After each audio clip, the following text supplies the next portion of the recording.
All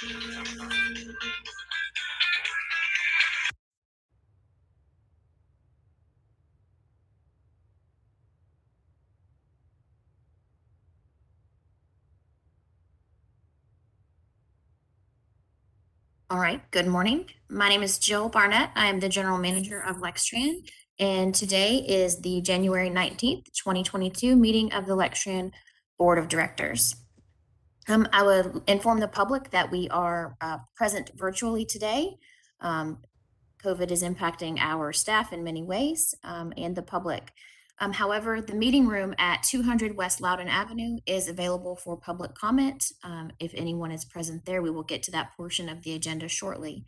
Members of the public can also send public comment to info@lextran.com, and those comments will be shared when they are received. With that, I will turn the meeting over to Chair Mr. Harding Dowell. Thank you, Jill. Good morning, everyone. Thank you again for your flexibility in moving back into a remote meeting position. Hopefully this is temporary, but we, as always, welcome our viewers on YouTube. Quick roll call. Vice Chair Rogers.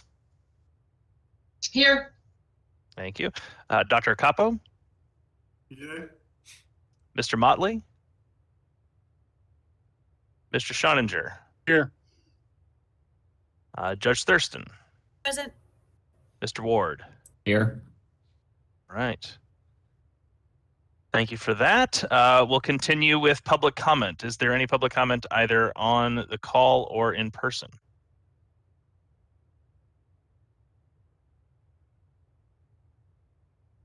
Okay, seeing none, we'll move to approval of the December 2021 board meeting minutes. Has everyone had a chance to review, and were there any questions either for the staff or other board members?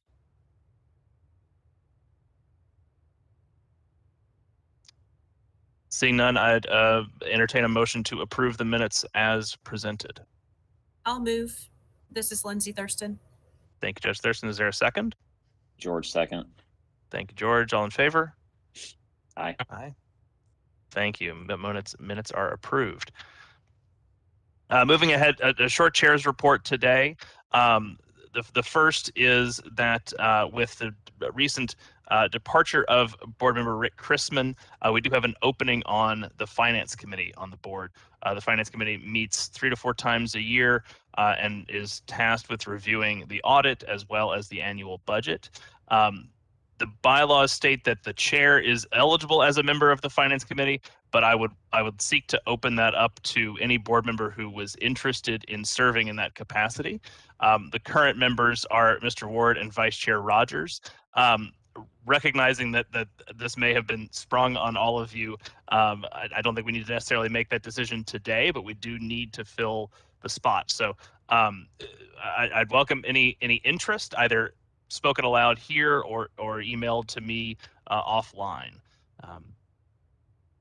Any questions from the board about either the role of the Finance Committee? I would be happy to pass those answers off to George and Jamie. One thing to add is that there is a meeting scheduled next week, Thursday at 9 a.m. And I assume that'll be on Zoom also, correct, Jill?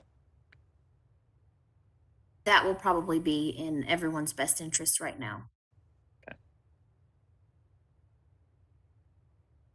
So yeah, so with that, I'd say if there is, if I'm reading the bylaws correctly, Jill, if there is interest from another board member, while the chair has the ability to appoint that member to the Finance Committee, the board would have to approve that. So is that something we would, if someone wants to meet next week, we need to do that today? If we wanted to approve that person to participate as a voting member, if someone were interested, obviously they could attend and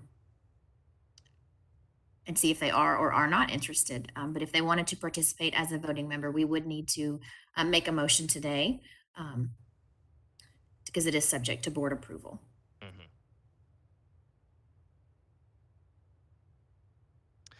Let me ask it this way: is there anyone on the board who thinks they might be interested in this?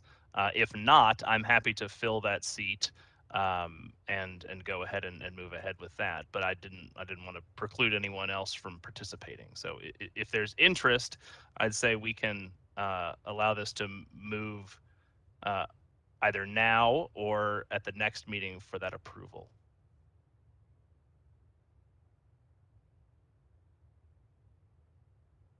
I'm interested, but I will not be available next Tuesday. Okay.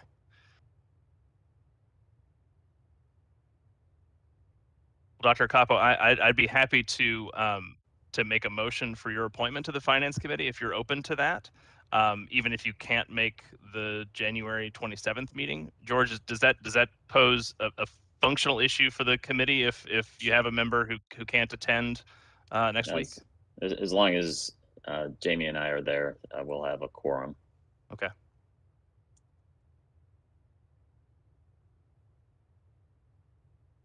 Then I think, let's see. Jill, in this case, it's appropriate for me to move that Dr. Capo be named to the Finance Committee? I think you can present that motion and ask for the board to approve. Okay, then I would make that motion to appoint Dr. Capo to the Finance Committee and would request board approval. All those in favor, please signify by saying aye. Aye. Aye. All opposed? Excellent. Thank you, Dr. Capo, for volunteering. We look you. forward to your expertise on the Finance Committee. Congratulations. Yes, thank you. It's always easy when people just volunteer for things instead of having to be. My boss is fond of the term voluntold. I did want to address the public comments, and I appreciate especially Vice Chair Rogers for acting as chair at last month's meeting that I'm sorry I missed. We haven't had a public comment in so long. It was sort of exciting to see that we had one. And I wanted to briefly respond to Mr. Francis' comments.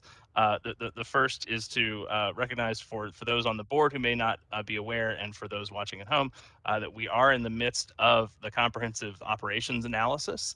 I think we're looking forward to an update on that process in the coming months, and that COA, to fill everyone in involves as it is a comprehensive look at the routing and scheduling of all of our routes. And so we look forward to seeing how those can be optimized for future population growth, for increased ridership and coverage. So, and the other, there was also a note provided over email from Mr. France that addressed a concern about bus stop amenities, and I just wanted to remind this body and those at home that the most recent budget of Lextran had a substantial increase in our plans for increased bus shelter construction. I'd say an order of magnitude increase, in fact. So we are looking forward to providing as many benches and shelters as we can financially accommodate. The last note from Mr. France was about the board's own usage of the system, and since I wasn't there to address it at the time, I don't want to brag, but I do use the system, not as often as I'd probably like, and I share some of Mr. France's concerns that there are times when it's faster for me to walk from point A to point B than it is to take Lextran. But I try to at least take Lextran to the Lextran meetings every month, and I'm benefit from living right on Route 6, so it makes it easy. So anyway, we welcome all public comment and look forward to addressing some of these issues as we continue through the COA process. The last thing that I'll say is that there will be a need for closed session at the end of today's meeting, and we will address that when the time comes. For those watching on YouTube, the broadcast will be paused during the closed session, but will resume when the board exits that closed session. So that concludes the chair's report, and I believe we will move ahead to the performance and financials for the month of December. That is correct, Mr. Dow. Thank you for that. Before I turn it over to Mr. Combs to deliver the performance report, I would like to share with the board that we had 2 weather events since our last meeting, as I'm sure everyone is aware, and we are in the midst of preparing for another. I wanted to just give a big shout out and thank you to the folks in our operations and maintenance department, particularly our operators, who are definitely on the front lines and out on the street, as well as our risk management departments who support that, and our customer service teams. It is a very heavy lift for all of those folks in any type of inclement weather, and we're always pleased to continue offering service. With the first event that happened, as I informed the board, we did have to temporarily suspend service because the snow fell so quickly, and there were so many impacts on the street for our drivers and other passenger traffic. We're happy to resume that and get going. Had very little impacts this past weekend and are hoping for the same situation tomorrow. But huge thank you to those folks that make up the vast majority of our team. That's the reason we're here and couldn't do it without them. And also thank you to the members of my team who may not be in the office today, but have shown their dedication and are on this call. So thank you very much. And with that, I will turn it over to Mr. Combs to deliver the performance report. I did also want to add, I'm sorry for that. We do have some folks from Wheels who are on the call today at the board's request from last month's meeting. Mr. Combs will deliver some performance indicators related to Wheels, our paratransit service, and any follow-up questions that you might have. Wheels can help chime in with those. With that, I am going to pass the baton to you now, Mr. Combs, and I'm going to go on mute. I'm happy to present our December performance report. As always, we serve people in our community with mobility solutions. To jump off with the highlights, we held a customer appreciation event over 3 different days at the Transit Center. First, we provided hot beverages, coffee, and hot chocolate on December 18th. We had a holiday ornament decoration on December the 23rd, and we offered our customers prepackaged snacks on December the 28th. Our Director of Finance and Human Resources, Nikki Falconberry, was a panelist on Crow's Financial Roundtable, which is a really interesting and fun event that gathers finance professionals from transit agencies around the country. So it's really cool that we have an expert here at Lextran on transit finance. We celebrated the holiday season with Kroger gift cards and winter themed socks to all of our employees, and anyone who worked on Christmas Day was provided a meal. And lastly, Billy Snow, who is TransDev's National Security Director for the Northeast region, visited our office on December 9th to talk with Jill Byron and John about how we do safety here at Lextran and kind of work through our safety programs. Commendations for last month. We had a customer who was having some issues, and John Salderas, who's a bus operator, purchased her a pass. That goes to show some of the real true kindness of our operators. Chantel Lewis, a bus operator, deserves a shout out for, quote, because she's awesome. Always like to hear that. And Beria Herndon, another bus operator, took time to get off her bus and to help a passenger cross the street. And then our customer service, Cheryl Dawson got this commendation. Even though the ID machine was down the first time I came, I really appreciate Cheryl. She was so nice and made a lasting impression. And Andrea Jones, another CSR, quote, was very wonderful and helpful at helping when I called to ask for help with the routes and schedule. So kudos to our operators and customer service staff who got a commendation in December. Jumping over to ridership, we see in December we were a little bit ahead of where we were last year. Again, we're following the same pattern that we've seen for the past several months. We've had some conversations over the last couple of board meetings that perhaps we are now seeing our new benchmark of performance, and that looks to be sort of coming true. And the same thing on the paratransit side.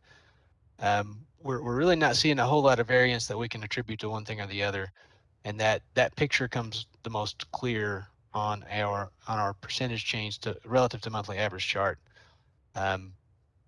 We're really only bouncing around 5 percentage points one way or another of those sort of baselines we talked about a few months ago. So it's when the pandemic started and we saw the impact to ridership, we thought, well, maybe there's going to be a snapback or like the economic snapback. Well, I think we've seen those impacts sort of come to pass as much as they are, and we can now start to think about what a baseline for performance would be kind of moving forward. And really, I mean, this month is sort of a business as usual, I guess is the best way to say it. We were just shy of 200,000 trips.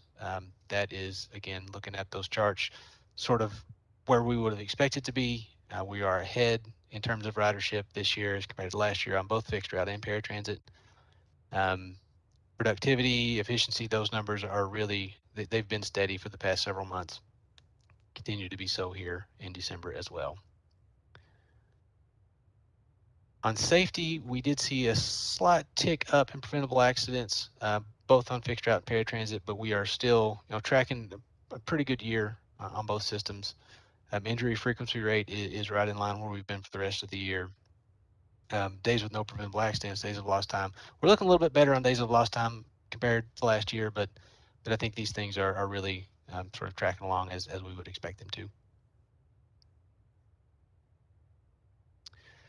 So maintenance, I think we do have a story to tell. Our preventive maintenance inspections are still perfect, another 45 for this month. But I think the most impressive number, perhaps, of this entire performance report would be the miles between roll calls. It's 13,895 miles between roll calls, which I have data in my spreadsheets back to July of 2013. This is the most miles we've done between roll calls as far back as I can tell. So kudos to the maintenance staff for that. I think this was the 4th month going back in the last 10 years or so that we've been above 10,000. So this is a really cool thing to see. So kudos to our maintenance team for that. And that's really all I have for the month of December. Happy to entertain any questions or pass it over to Ms. Falconberry for the financials.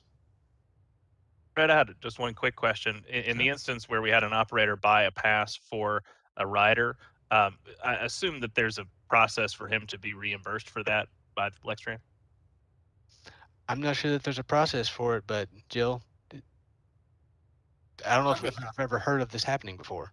I don't recall this ever happening before. But that's a great question, Harding. I think the way we became aware of this was from the customer. The operator was humble and didn't come tell us, right away, hey, I did this.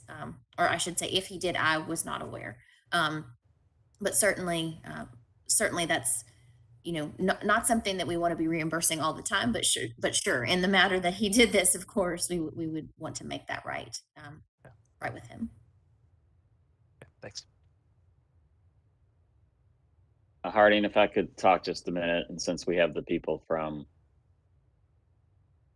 Wheels in attendance, I voiced some displeasure last month when I saw what the on-time performance was, and it was in the 70% range. This month it's up to 79, almost 80%, and year to date it's 80%, and I guess our target's probably 90%.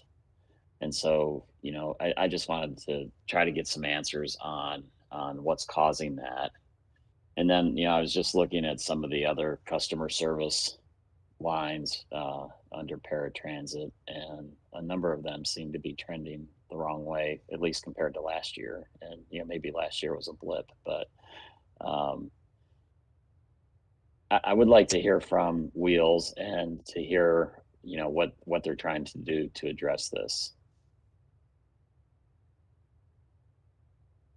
Sure. I believe we have Rick Sheehy and Rhonda Snow with Wheels on the call today.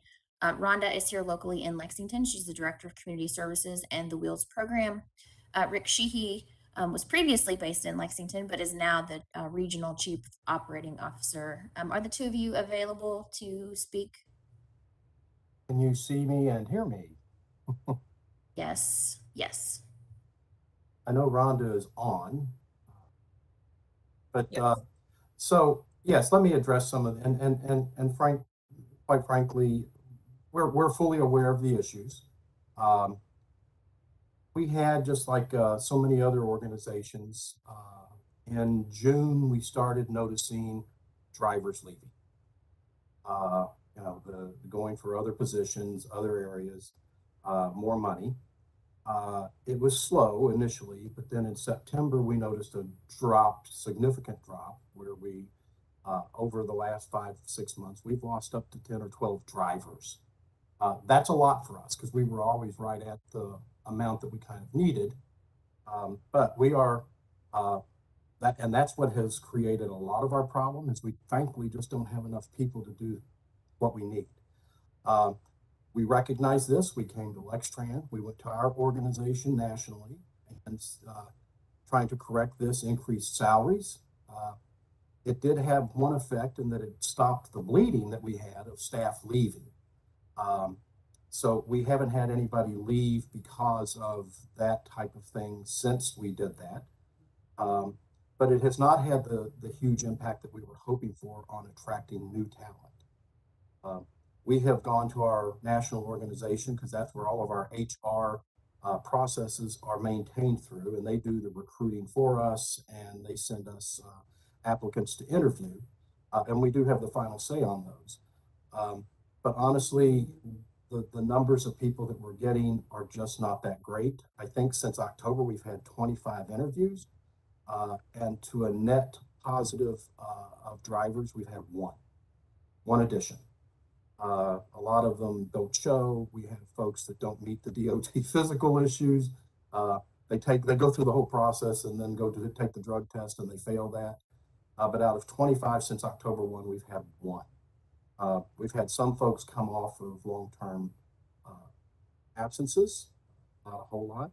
But from June to now, we're down about 10 drivers. And that hurts a lot.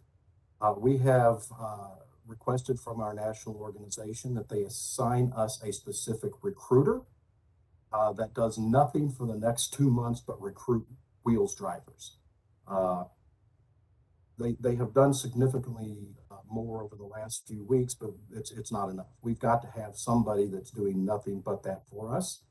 As soon as that takes place, hopefully we will see an uptick in the number of drivers. I don't know if more money is the issue, but we are, once again, we're looking at everything. We're looking at the possible incentives of getting people to come. It's just, it's a tough environment right now. And I don't have to tell you guys that, you all know it as well. So we're aware that the complaints have gone up. They always do when the on-time performance drops. I've been doing this with wheels for 40 years, and I can tell you, you can put a direct correlation. The better the service is, the less number of complaints you have, and you know, that's just the nature of the beast. We are trying really hard. We're working with Byron right now to improve the way that we utilize our software package. It's a scheduling dispatch package. It's called Route Match. It has some shortcomings. We're all aware of them, and we're trying to work through those right now to see if there aren't any efficiencies that we can gain in utilizing that differently. And just as an FYI, Byron has been a wonderful asset to us, working with us on this, and Jill as well, because that he brings a fresh approach and way of looking at things within the paratransit world. I'll stop there. Let me ask a question about scheduling, Sure. and I don't know how your operation works, but you know, if you know you're down drivers and someone calls and needs a ride, can you not schedule it based around the drivers that you have, or are you required to provide a ride within a certain amount of time of the call?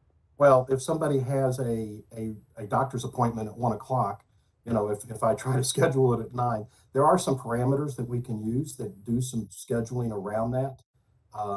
But yeah, and those are the things we're looking at, but it's because all we've ever really done is, because we haven't had the need to do anything differently over time since before June, was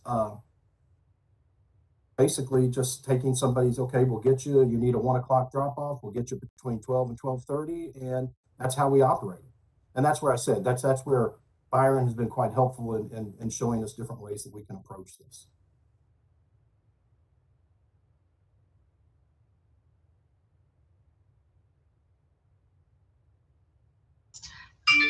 Oh, I had a follow-up question.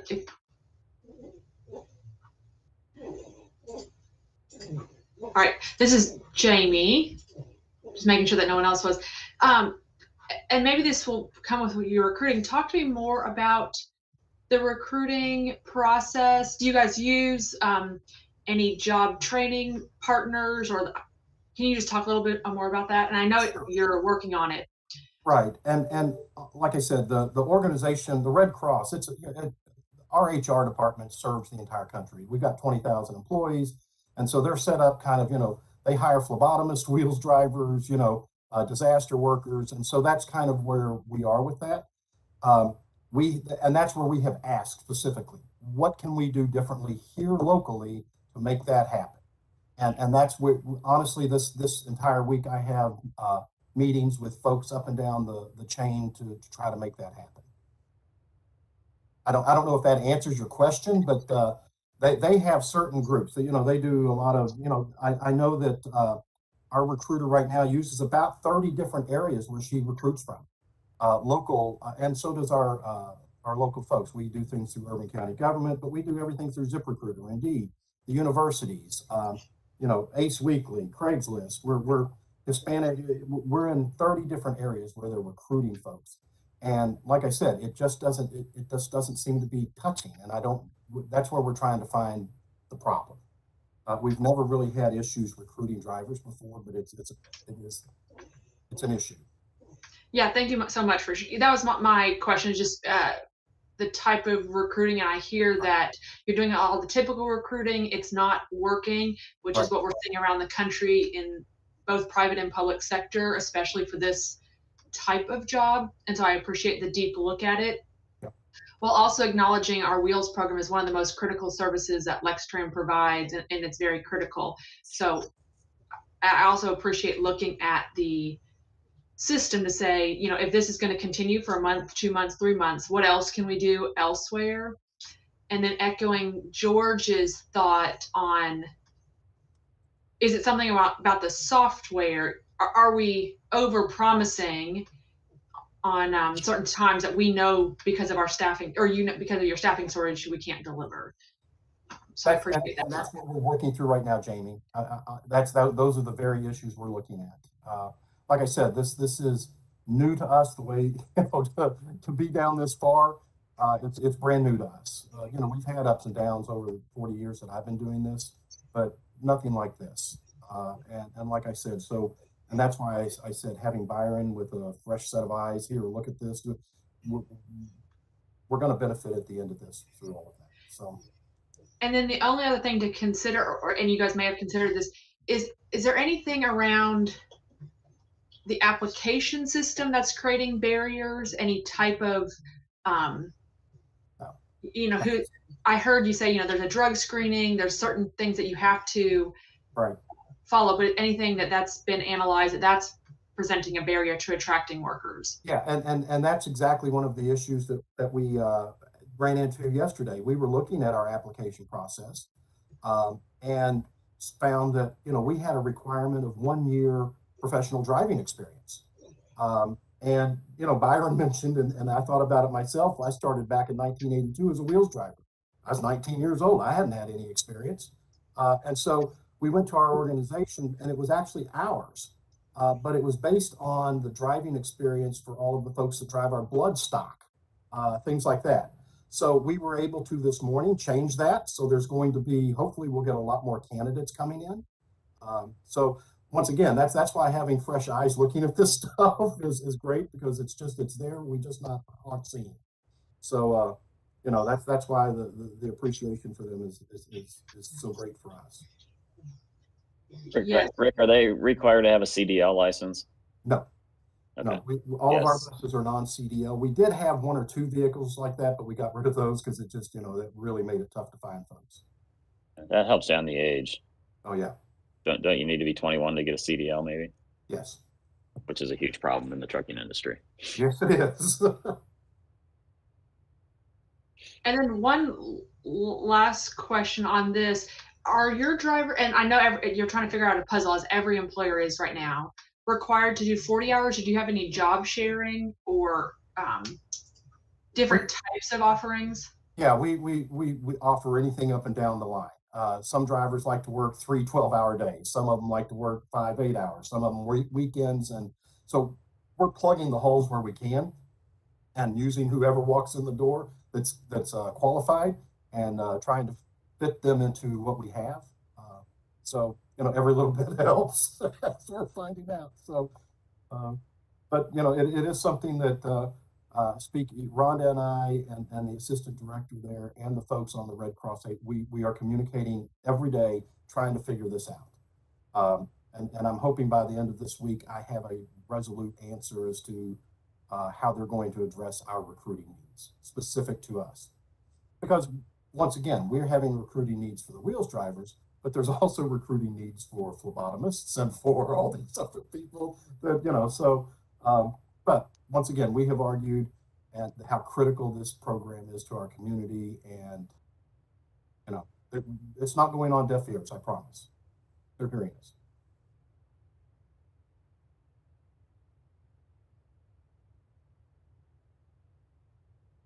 Any other questions for Mr. Sheehy? Excellent. Well, thank you, Rick, for joining the meeting today. We look forward to hearing more from you. As Vice Chair Rogers underlined, this is an incredibly important part of the service that we provide to the community, and it is too important to not get right. So look forward to talking more. Thank you. Thank you, Rick. And Harding, I had a few more questions on the performance report before Fred comes off. First off, I saw the customer appreciation events, and you highlighted that in your report. Those 3 events are all held at our downtown transit center? Yes, that's true. And then how are those received, or do we track any metrics on that, or just the number of people that get a cup of coffee or get? We don't really track the metrics in that sense, but by the the crowd size and the interaction that we get has been pretty positive. Everybody's excited to see a free cup of coffee. So while we don't have like any hard numbers to say, we gave away this many ornaments or we did this many of those, at least if we do have those, I'm not aware of it. Yeah, thank you, Fred. I think as we continue to see our new normal, it will be increasingly important to maintain the customers that we currently have. So those customer appreciation events will be, I think, crucial moving forward, and then to make sure that they are productive. So, and then I also saw on the community involvement, the new student orientation at Sullivan University. And I'm just curious, do we have a lot of drivers from Sullivan that use our services? I know we have from the other universities, so I was just curious, and we might not have that data. Students that use our services? Yeah. Or I guess we don't know students, but just, is that a big drop-off point for Lextran? There's certainly ridership at that location on Harrodsburg Road, and it's always been, we've always had a stop there and have, I think, had a bench there over the years. But that's not a school that we have any type of partnership with that would allow us to track the numbers. So anyone that's at that stop, we wouldn't necessarily know that that's where they were going. They could be going, there's some nearby businesses. There's also a UK healthcare facility that's within walking distance, but they probably wouldn't use that stop. But I don't know the specific numbers for that stop right here, but we could certainly get those for you. Just based on the general boardings and alightings at that location. Yeah, thank you. I was just curious based on the community involvement, and I assume some of those could be workers at Sullivan University as well. And then going down the performance, I also saw that our on-time performance was at 89%. Do we have a 90% goal? We do. Yes, so we have slipped a little bit as well. And is that a similar type bus shortages, or is there anything particular, or is it an outlier? We don't attribute our on-time performance to an operator issue at this time. It's primarily due to some runtime issues within our schedule. There are blips along the way. If we miss a portion of a trip because a driver is out and we are scrambling to find someone to cover that run. There are times that we have minor impacts to our on-time performance in that regard. But there are some runtime issues in some of our schedules that Mr. Combs is also working through along with the operations department. And I would think that would mirror the 4.5 late and early discourtesies. That just is slightly higher than normal. And then I also want to echo a shout out to maintenance. Seems like a really great milestone. So congratulations to maintenance for that. And let's see how long she can cooperate. I also, we have 29 open positions, and that's above what we normally have. But I don't know that there's a comment. That's not really a question. I think that just continues to echo the concerns we've been seeing around our operators. And that's all my questions. Thank you. Thank you, Jamie. Thank you. And yes, to speak to that with our openings, that number examines some different recruiting methods that we had to tap into in recent years to get that back up. So the fact that they have hit all of their preventive maintenance inspections and managed to hit a milestone there is a super testament to the work that they do.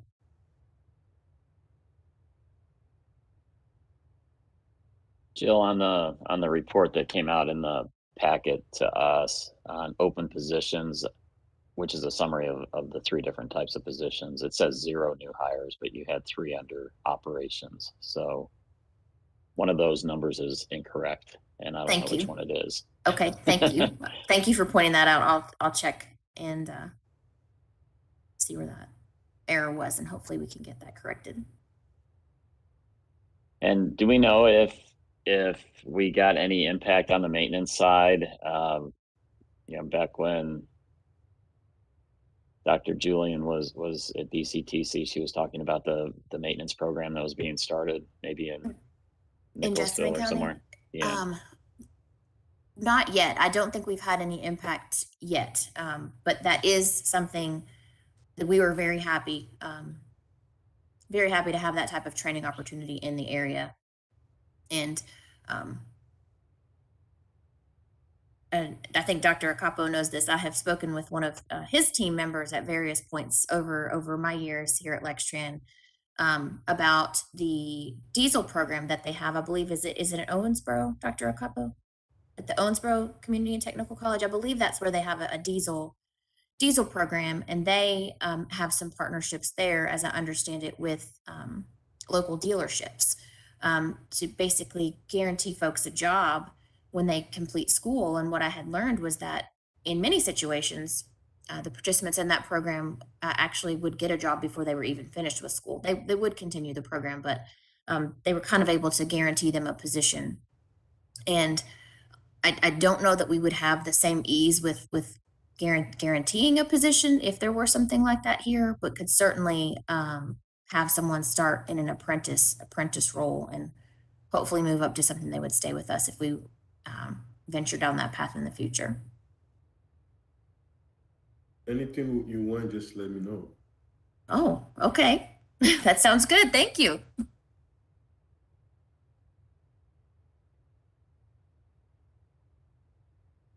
Okay, good morning. We will start looking at the financials for the month of December. We are halfway through the fiscal year. If we look at our operating cash, of course, we see that we're up from last year due to some of that is due to timing of property taxes when they came in last year versus this year, and also with some of the coronavirus relief funding. We have some grant funds that we also need to draw down. You'll see that work in process there. Everything else we are very pleased with on the balance sheet, and I would be glad to answer any questions. If not, we'll go on to the expenses and revenue. Any questions? Okay. As I said a minute ago, our property taxes are up. We are at 17.5 million at the end of December. This time last year, we received 15 million at this time. Property taxes were delayed last year, so that's part of it. But we are, seems like that we are on track to meet our budget on that, so we're very pleased with that. Our passenger revenue is course, not up to where it used to be, but we are over budget, so we are happy about that. We budgeted about 394,000 for this for this period, and we are at 494. So we are glad to see that that's up some. Our federal funding is up some. That's timing for some of the coronavirus funding. We have our wages. Of course, you notice that our wages are over a little bit. Part of that is overtime, and part of that is where we did the ratification bonus in October for the union, which was not budgeted. So we should see that. We did that in October, so we should see that even out some um, over the next few months. Our fringe benefits and professional services, all of those items are still under budget. Professional services is mainly under budget due to some of the contract maintenance that we budgeted due to the engine rebuilds that I mentioned about every month, that timing. And also, as Jim has stated, some of the work that we budgeted to do with outside vendors, the mechanics have been able to do in-house. So that has also saved some money. So we're very happy with that. We're also keeping an eye on diesel fuel. We budgeted it at 220. It's running now for the last month or so about 245. So we continue to watch that. We are still okay. I think we'll be okay through the end of the fiscal year for that budget because we are using more CNG now than we did in the previous years. So between now and the end of the year, unless something happens. Of course, we never know from one day to the next, but unless something happens, I think we'll be good in that area. But we do keep a daily watch on that. Um, some of our other expenses, such as our paratransit and advertising, things like that, we're still under budget. So we're very happy at this time through halfway through the fiscal year. So I'll be glad to answer any questions that you have. Nikki, when do you expect to get a payment from UK? I am not sure. I will let Jill answer that question if she doesn't mind. I am hopeful to hear something back from Lance in the near future, George. I checked in with him over the holiday break. Do you just bill them twice a year or something? We usually bill them monthly, but we have to have a signed contract before we can do that. So as soon as we get that finalized, we will invoice them for the first 6 months of the fiscal year. Okay. All right. Thanks. Okay, if there's no more questions, thank you all very much. Nikki, sorry, I have Go ahead. a few questions. So property tax, really exciting that came in over budget. Will there be any more that's going to come in through the rest of the year, or is that it for this fiscal year? It trickles in slowly because some of the late payments, depending on when people pay their taxes, we also get it on motor vehicles and boats and motorcycles, things like that. So we do have a little bit coming in all year, but the bulk of our money comes in November and December. So we should have small payments, but we should have no problem meeting the budgeted amount, which is around 20 million. And then I also had highlighted the wages, but you explained that. Fuel and then paratransit. I know it was a hard thing to project what that would look like this year. So it is interesting that is under budget. And remind me, we pay. That's not a contract fee. We pay for trips. We pay per trip, correct? And then when we were doing the budgeting process, we were trying to predict what the trips would look like, just knowing the running average. So, Correct. I think when we budgeted, I was nervous that we were going to go over. So it's exciting or interesting to see that we're right at about budget and just continue to watch that number. Also hearing that we're having when we increased our paratransit price, we didn't amend this budget, did we? No, we did not. We were still under budget at the time. The new rate started middle of October. So when I've done the projections through the end of the fiscal year. I used November was probably the highest month. Some of the trips will go down in due to the weather. Sometimes January, February are lower months, especially if we have any snow events. So at this time, unless we do pay for the gas also, so unless something happens drastically with the cost of that fuel, I think we'll be fine. Thank you. And Those in are my my opinion, questions. unless Oh. there was a drastic rebound in ridership, Right. that could have an impact as well. But based on, even with the cost increase, as Nikki said, with the anticipated ridership for the remainder of the fiscal year, it does not look like we will exceed what we have budgeted. Thank you, Jill. Thank you, Nikki. Welcome. Thank you all very much. Nikki, thank you as always. Thank you. Thanks, Nikki. Continuing with our agenda, we have one action item that is Resolution 2022-01, the Agency Safety Plan. Jill, you want to explain to us what that is? Yes, that is hard. Okay, it's hard for me to see on that screen, so we'll get there.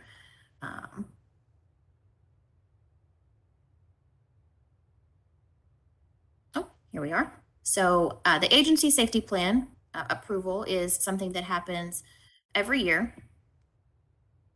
So every year we reaffirm the accountable executive and the chief safety officer. So we would reaffirm those folks. And we also update the agency safety plan each year with the budget number and the performance targets. So that is what is coming before you today. It is a federal requirement of, the Title 49, where transportation requirements are outlined in the Code of Federal Regulations. We have the Public Transportation Agency Safety Plan, and each agency transitioned to that from a safety management system in recent years. So what you see is just an outline of our agency safety plan. It designates me as the general manager as the accountable executive, and John Givens as our director of risk management as the chief safety officer. So this resolution today would reaffirm that. It incorporates our budget number from the previous year. And as I said, the updated safety performance targets. The safety performance targets are also developed in coordination with our local MPO, the Metropolitan Planning Organization. So those numbers do go before the Transportation Policy Committee for their approval. And so that is what we have before us today. And I would entertain any questions, and also hope that John Givens is available to help me out should I need that.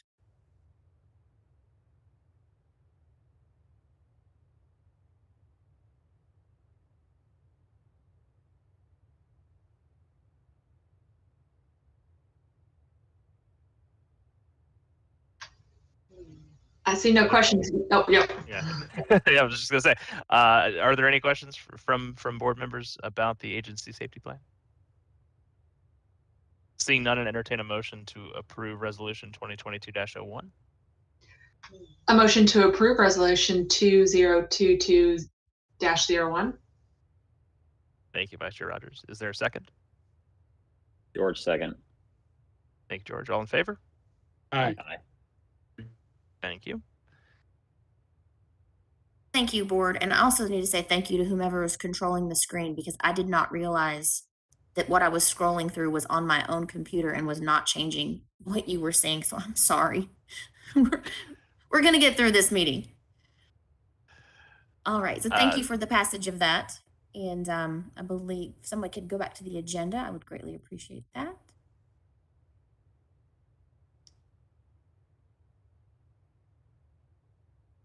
Thank you. Yeah, so I saw no items under the change order report or old business. Is that accurate still, Jill? Yes, that is correct. Okay. Is there any new business from either Jill, staff, or board members? I don't have anything to report today. Okay. Excellent. Looking ahead to proposed agenda items, Jill, you want to say 2 seconds on those? Sure. These are the same that you saw last month. Proposed agenda items is a reserve policy. That is something that will be discussed later this month at the Finance Committee. We have discussed that previously, but I think this just gets one final blessing, and then it'll come to the board. And a resolution is there should we choose to exercise the option year for paratransit service. The existing contract, as you know, expires June 30 of this year. And Wheels is eligible for a 1-year extension. So that will need to come before the board at some point. Excellent. Thank you. As I mentioned at the top of the meeting, there is a need for the board to enter into closed session. Judge Thurston, I believe you were going to make that motion if you don't mind. Yes, Mr. Chair, at this time, I would move us to go into closed session to discuss pending litigation matters against the agency pursuant to KRS Chapter 61-810, Section 1. Thank you. And is there a second? Second. Jamie seconds. Thank you. Mr. Chair, I would ask, please, if Ms. Falconberry and Mr. Robinson can stay present, as well as our legal counsel, Scott, who is on today. Yes, I agree. Thank you. I will await the heads up from whoever needs to give us the heads up that we are in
Fred is texting me on the phone that I have dropped in the floor. So I think we're probably back, but 1 second.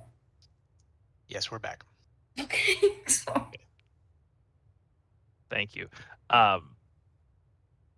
The board took no action in the closed session. We will return to our meeting agenda, which we have reached the end of. So I would entertain a motion to adjourn this meeting of the board. George moves. Thank George. Is there a second? Jamie seconds. Thank you. We'll note your proxy. All in favor? Aye. Thank you all. This meeting is adjourned. We appreciate everybody's time. Thank you, board. Bye all.